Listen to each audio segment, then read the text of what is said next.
ജയശ്രീരാം വിളിച്ചതിൽ വലിയ പ്രശ്നമൊന്നുമില്ല. എന്താ മുസ്ലിം പള്ളിയിൽ എന്താ മുസ്ലിം പള്ളിൻ്റെ അകത്ത് കയറി ജയശ്രീരാം വിളിക്കാൻ പാടില്ലേ? എവിടെയെങ്കിലും എഴുതി വെച്ചിട്ടുണ്ടോ? മുസ്ലിം പള്ളിക്കകത്ത് ജയശ്രീരാമും വിളിക്കും, വേണേൽ രാമൻ അവിടെ കണ്ട് പ്രതിഷ്ഠിക്കും ചെയ്യും. അതിനെന്താ കുഴപ്പം? സുപ്രീം കോടതിയാണ് ചോദിക്കുന്നത്, വേറെ ആരുമില്ല.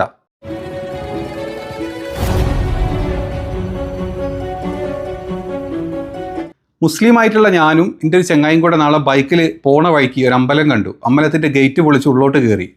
അവിടെ നടയിൽ പോയിട്ട് ഒരു തെക്കുബീർ അങ്ങോട്ട് വിളിച്ച് അള്ളാഹു അക്ബർ എന്നും പറഞ്ഞിട്ട്. എന്തായിരിക്കും നാടിൻ്റെ അവസ്ഥ? നിങ്ങളൊന്ന് ആലോചിച്ച് നോക്ക്. എന്തായിരിക്കും ആ സമയത്ത് എൻ്റെ അവസ്ഥ, എൻ്റെ കൂടെ വന്ന എൻ്റെ ചങ്ങാതിൻ്റെ അവസ്ഥ എന്തായിരിക്കും? ആ ലൊക്കാലിറ്റിൻ്റെ അവസ്ഥ എന്തായിരിക്കും? ഒരു കലാപം പൊട്ടി പുറപ്പെടൂലേ? ഇല്ലേ? എന്നാൽ തിരിച്ചാണെങ്കിൽ അതില്ല കേട്ടോ. ഒരു സംഘി ചാണകങ്ങൾ വന്നിട്ട് ഒരു പള്ളിയുടെ അകത്ത് കയറി വന്നിട്ട് ജയശ്രീരാം വിളിച്ച് മുസ്ലിങ്ങളെല്ലാം കൊന്നൊടുക്കുന്നും പറഞ്ഞ് അവിടെ നിന്ന് ഇറങ്ങിപ്പോയി കഴിഞ്ഞാൽ അത് ഹൈക്കോർട്ടാണെങ്കിലും സുപ്രീം കോർട്ടാണെങ്കിലും വിധി പറയും. എന്തെന്നറിയോ? അതൊരു പ്രശ്നവുമില്ല. നിങ്ങൾ പള്ളി കയറി ജയശ്രീരാം വിളിച്ചതൊരു പ്രശ്നമേ അല്ല. നിങ്ങൾ കയറി വിളിച്ചോ. ഇതാണ് നമ്മുടെ നാട്ടിൽ വന്ന് നടക്കുന്നത്. ന്യൂസ് ഒന്ന് കണ്ടു നോക്ക്. First up, does shouting Jai Shri Ram inside a mosque constitute an offense? Why are we asking this particular question? Well, because the Supreme Court is all set to hear a crucial petition against the judgment of the Karnataka High Court quashing a criminal case against two men for shouting the slogan of Jai Shri Ram in a mosque. This took place in Dakshin Kannada. Now, the case pertains to a petition challenging a Karnataka High Court decision which quashed criminal proceedings against miscreants who had raised the particular slogan inside a mosque. The reason why it was quashed was because the High Court was of the view that it did not hurt the religious sentiments in the area. Now, here's a flashback of what exactly transpired. On the 24th of September last year, two men, Kirtan Kumar and Sachin Kumar, had allegedly entered the Badriya Jumma Masjid at a village in a communally sensitive Dakshin Kannada area and started shouting Jai Shri Ram slogans. The duo also allegedly threatened that Muslims would not be allowed to live in peace. Now, following a police complaint, the men were arrested and were booked under 4 different sections. The most serious charge was section 295A, which pertains to acts in... എന്താലേ news കേട്ടില്ല നിങ്ങൾ? ഇതാണ് നമ്മുടെ supreme കോർട്ടിൻ്റെയും ഹൈക്കോർട്ടിൻ്റെയും വിധി. കർണാടകയിൽ നടന്ന സംഭവമാണ് 2023. 2 ചാണകങ്ങൾ പള്ളിയുടെ ഗേറ്റിൻ്റെ അകത്തോട്ട് വണ്ടിയിൽ കയറി വരുന്നു. അവിടുന്ന് ജയശ്രീരാം വിളിക്കുന്നു. നിസ്കാരം നടന്നുകൊണ്ടിരിക്കുകയാണ്. കൂട്ടത്തിൽ ഇവിടെ ഒരൊറ്റ മുസ്ലിമിനെയും ജീവനോടെ ജീവിക്കാൻ സമ്മതിക്കില്ലെന്നും പറഞ്ഞിട്ട് ഈ ഡാഷ് മൈരന്മാർ പുറത്തോട്ട് വണ്ടിയിട്ട് പോകുന്നു. എന്നിട്ട് അത് കോടതിയിലെത്തുന്നു. ഇവന്മാരെ അറസ്റ്റ് ചെയ്യുന്നു. അങ്ങനെ കർണാടക ഹൈക്കോർട്ടിൽ 2023 ഇവന്മാർക്ക് ജാമ്യം കൊടുത്ത് ഇവർക്ക് പ്രശ്നമില്ല, ഇത് മുസ്ലിം വികാരത്തെ വ്രണപ്പെടുത്തിയിട്ടില്ല എന്നും പറഞ്ഞ് അങ്ങ് പോകുന്നു. ഈ കേസ് നേരെ ഹൈക്കോർട്ടിലോട്ട് പോകുന്നു. ഒരു പെറ്റീഷൻ ഹൈക്കോർട്ടിൽ പെറ്റീഷൻ കൊടുക്കുന്നു. അതിൻ്റെ വിധിയാണ് കഴിഞ്ഞ 16-ാം തീയതി വന്നത്. ആ വിധിയിലാണ് ഇങ്ങനെ പറഞ്ഞത്. ഹൈക്കോർട്ടിന് ശരി വെച്ചിട്ട് ഹൈക്കോർട്ട് പറഞ്ഞത് കറക്റ്റാണ്. പ്രത്യേകിച്ച് ഇത് എന്താ പറയുക, സാമൂഹിക മതവികാരത്തെ വ്രണപ്പെടുത്തുന്നൊന്നുമില്ല. ജയശ്രീരാം വിളിച്ചതിൽ വലിയ പ്രശ്നമൊന്നുമില്ല. എന്താ മുസ്ലിം പള്ളിയിൽ മുസ്ലിം പള്ളിൻ്റെ അകത്ത് കയറി ജയശ്രീരാം വിളിക്കാൻ പാടില്ലേ? എവിടെയെങ്കിലും എഴുതി വെച്ചിട്ടുണ്ടോ? മുസ്ലിം പള്ളിക്കകത്ത് ജയശ്രീരാമും വിളിക്കും, വേണേൽ രാമൻ അവിടെ കണ്ട് പ്രതിഷ്ഠിക്കും ചെയ്യും. അതിനെന്താ കുഴപ്പം? സുപ്രീം കോർട്ടാണ് ചോദിക്കുന്നത്, വേറെ ആരുമില്ല. അങ്ങനെയുണ്ട്. ഇതിൻ്റെ മൊത്തം ന്യൂസേ വല്ലാത്തൊരു വൃത്തികെട്ട കാലത്തിലാണ് നമ്മൾ ജീവിക്കുന്നത്. എന്നൊരു കുറ്റം മൊത്തം മുസ്ലിങ്ങൾ തീവ്രവാദികൾ, മുസ്ലിങ്ങൾ വർഗീയവാദികൾ, കലാപം ഉണ്ടാക്കുന്നവർ, ഈ പറഞ്ഞ സംഘി ചെറ്റവാണങ്ങൾ എല്ലാ ചെറ്റത്തരം ചെയ്യും, വാണത്തരം ചെയ്യും. എന്നിട്ട് അവന്മാർ ഈ മൊത്തം പഴയ ഈ പാവം മുസ്ലിങ്ങളെ തലേ കയറ്റി വെക്കും.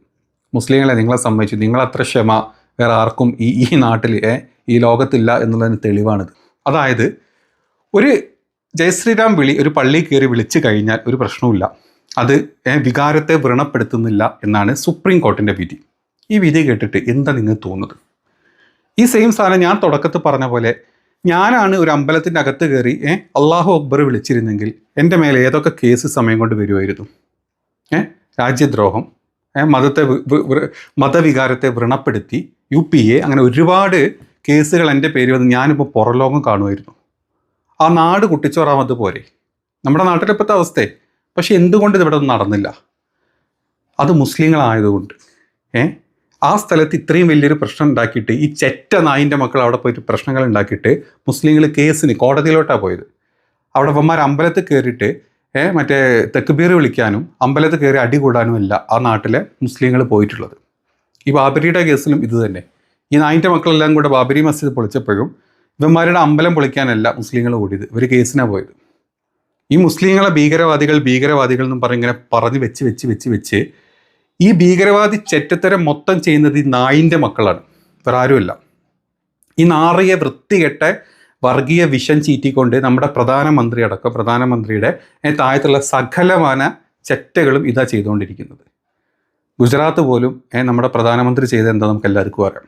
ഇത്രയും ചെയ്ത് വെച്ചിട്ട് ഇപ്പോഴും മുസ്ലിങ്ങൾ വലിയ തീവ്രവാദികളാണ് ഇന്ത്യയിലെ.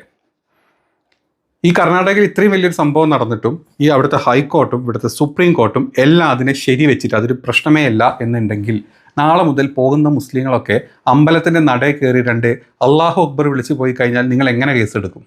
നിങ്ങൾ വെറുതെ വിടുമോ? ഈ രാജ്യത്തെ ഏതെങ്കിലും സംഘി തീട്ടങ്ങൾ വെറുതെ വിടുമോ ഈ പറഞ്ഞ മുസ്ലിങ്ങളെ? ആ നാട് കുട്ടിച്ചോറാവത് പോരെ? ഇനിയെങ്കിലും മനസ്സിലാക്കണോ, മുസ്ലിങ്ങളും ഹിന്ദുക്കളല്ല, മുസ്ലിങ്ങളും സംഘി നായിൻ്റെ മക്കളും തമ്മിലുള്ള വ്യത്യാസം. അത് മനസ്സിലാക്കിയിട്ട് വേണം നീയൊക്കെ വന്നിട്ട് കുരയ്ക്കാൻ. ഈ നാട്ടിലെ ജാമിദനെ പോലത്തെ, ആരിഫ് ഹുസൈനെ പോലത്തെ, മലം ബൈജുവിനെ പോലത്തെ, ഫസൽ കാരാട്ടിനെ പോലത്തെ ഒരുപാട് മറ്റ് സകല ജന്തു ഗണങ്ങളും സംഘി ജന്തു ഗണങ്ങളും ഈ നാട്ടിൽ പച്ച വർഗീയത അവരുടെ ചാനലിരുന്ന് ചലച്ചിട്ടും എന്തുകൊണ്ട് ഈ നാട് ഇപ്പോഴും ഇങ്ങനെ നിൽക്കണം എന്നുള്ളത് മുസ്ലിങ്ങൾ മിണ്ടാണ്ടിരിക്കുന്നുണ്ടാണ്. അതല്ലെങ്കിൽ അവർ ഇമാതിരി ചെറ്റ പരിപാടിക്ക് പോവാത്തത് കൊണ്ടാണ്. ഇതേ സ്ഥാനത്ത് ഒരു മുസ്ലിമാണ് തിരിച്ചു ചെയ്തിരുന്നെങ്കിൽ ഈ ഹിന്ദു ഈ നാട് നിന്ന് കുട്ടിച്ചോറാക്കിയത്. ഗുജറാത്തിൽ പണ്ടുണ്ടായ കലാപത്തിൻ്റെ 4 ഇരട്ടി കലാപം ഈ പറഞ്ഞ കർണാടകയിലും ബാക്കി സ്ഥലത്തും ഈ നായിൻ്റെ മക്കൾ ഉണ്ടാക്കിയത്. അതാണ് മുസ്ലിമും സംഘിയും തമ്മിലുള്ള വ്യത്യാസം. മുസ്ലിങ്ങൾ ഹിന്ദുസിൻ്റെ കൂടിയും ക്രിസ്ത്യാനിറ്റിൻ്റെ കൂടിയും സിഖിൻ്റെയും പാഴ്സിൻ്റെയും എല്ലാവരുടെയും കൂടി നല്ല പോലെ ജീവിക്കുന്ന ആൾക്കാരാണ്. പക്ഷേ ഈ സംഘി നായിൻ്റെ മക്കൾ അങ്ങനെയല്ല. ഈ ചെറ്റകൾ ഇതുപോലത്തെ എല്ലാ പരിപാടിയും കാണിക്കുകയും ചെയ്യും. കാണിച്ചിട്ട് കുറ്റങ്ങളൊക്കെ ഈ മുസ്ലിങ്ങളെ തലയിൽ വെക്കുകയും ചെയ്യും. ഇവന്മാർ പള്ളിയും പൊളിക്കും, അവിടെ അവന്മാർ ലിംഗം കണ്ടെത്തും, അവിടെ ഒരു പള്ളി പൊളിച്ചിട്ട് ഇവന്മാർ അവിടെ രാമനെ കിടന്ന് ഉറക്കും, അവിടെ അമ്പലം വരെ ഉണ്ടാക്കും, പള്ളിയിൽ കയറി ജയശ്രീരാം വിളിക്കും, ബീഫ് കൊണ്ട് നടന്നാൽ അവൻ്റെ അണ്ണാക്കിൽ തള്ളി അവനെ കൊന്നുകളയും, ബുൾഡോസർ വെച്ച് ഇവൻ്റെ വീടിൻ്റെ അടിവേര് ഇവന്മാർ തോണ്ടും, എന്നിട്ടൊരു നാണമില്ലാണ്ട് കിളിച്ചിങ്ങനെ നടക്കുകയും ചെയ്യും.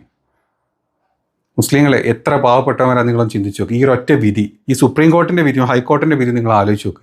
ഇതേ സ്ഥാനത്ത് തിരിച്ചാണെങ്കിൽ എന്തായിരിക്കും സുപ്രീം കോർട്ടിൻ്റെയും ഹൈക്കോർട്ടിൻ്റെയൊക്കെ വിധി എന്നുള്ളതും കൂടെ നിങ്ങളൊന്ന് ചിന്തിച്ച് നോക്ക്. പരമ കഷ്ടം. ഈ ചെറ്റകളെ കൊണ്ട് ഈ നാടില്ലാണ്ടായിരിക്കുന്നതിനുള്ള ഏറ്റവും വലിയ തെളിവാണ് ഈ പറഞ്ഞ വിധിയും ഇവന്മാർ കാണിച്ചിട്ടുള്ള ചെറ്റത്തരവും.